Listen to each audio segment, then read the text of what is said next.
The psychology behind a narcissist control. I think I'll title that. The psychology behind their control and your power to break free. Okay, I like that. Let's dive into this. There's a kind of abuse that doesn't leave bruises, but it leaves you questioning your own mind. And the most dangerous part, you don't realize it's happening until you don't recognize yourself anymore. I remember what that felt like, walking on eggshells in my own life, second guessing my own words, my own tone, and last but not least, my own memory. They will say something hurtful, and somehow, by the end of the conversation, I was the one saying I'm sorry. Sorry for asking questions. Sorry for needing clarity. Sorry for being a bothersome to you. Sorry for reacting to your disrespect. And the scariest part, it didn't happen overnight. This was slow, strategic, calculated.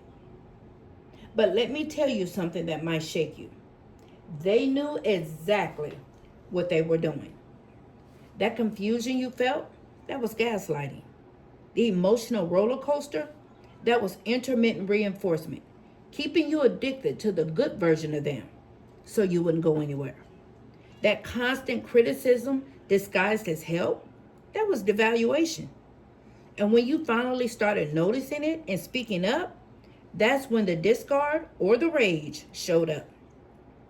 Let me break this abuse down for you. First, there's idealization, where they study you, they mirror you, they become everything you've ever wanted.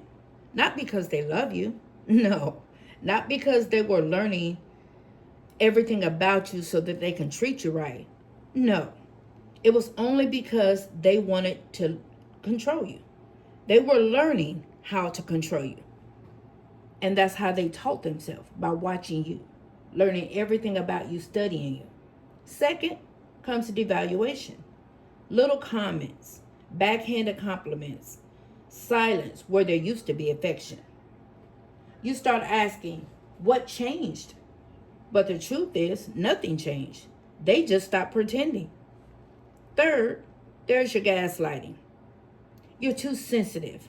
That never happened. I didn't do that. I didn't say that. You're crazy. No, you weren't crazy. You were being rewired to doubt yourself. Fourth, here comes the control. Your time, your emotions, your confidence. They want to control every aspect of your life. They didn't want a partner. They wanted power. But here's where everything changes. The moment you start asking questions, the moment you stop accepting confusion as love, the moment you say something isn't right, that's the beginning of your freedom. Let me remind you of something they worked overtime to make you forget. You are not hard to love. You are not too emotional. You are not the problem. You were placed in a situation where your love was used against you. Not by choice, just because you were genuine, authentic, and you loved deeply. And listen to me carefully. What's waiting for you on the other side of that confusion is peace. Peace in your mind, peace in your decisions, peace in your identity.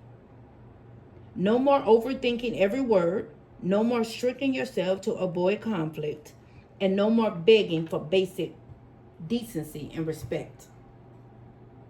Leaving them is not losing them, it's losing illusion. And what you gain is clarity, strength, and freedom. You survived them. Now it's time to choose yourself. Choose what makes you happy. Choose you.